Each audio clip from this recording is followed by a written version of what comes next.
Mga igsuon, diri sa Ebanghelyo karong adlaw, si Hari Herodes nakahiring kabahin aning Jesus.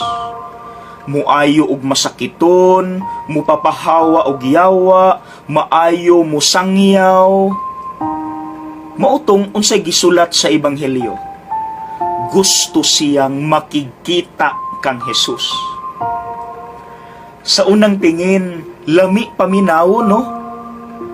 Pero kung atong palaluman pagtanaw, dili di ay lami ang iyang intensyon, mga igsuon.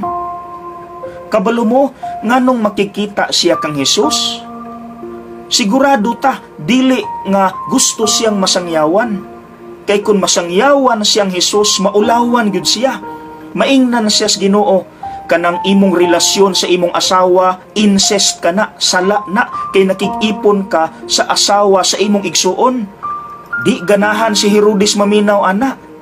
So unsa kahay rason nga makikita siya kang Jesus?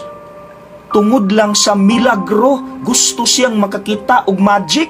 Ingon ana ra ka mabaw, bati.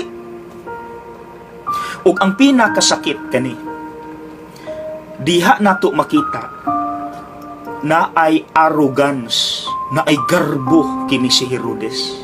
Unsay ebidensya? Niingon siya diri sa Ebanghelyo. Napatay naman nako si Juan. Kinsa na po di ay ning Jesus? See? Analyze.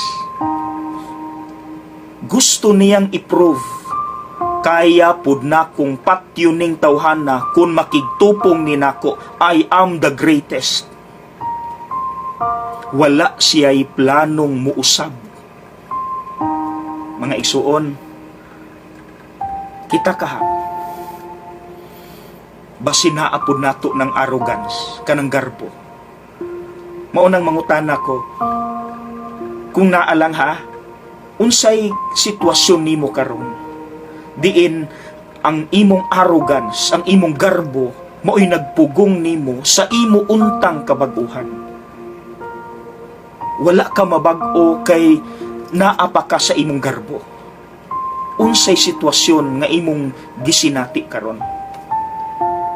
Mga igsuon, hinay-hinayan unta nato ng garbo ug wala. Dili na dali, pero ampo lang ta pirmi dayon kada adlaw, hinahinay lang. Kay dili man gud ta mabag-o kung naapatay garbo ug arrogance sa atong kasing-kasing. Di gyud ta mabag-o. Munang mga igsuon maning kamot ta, ha?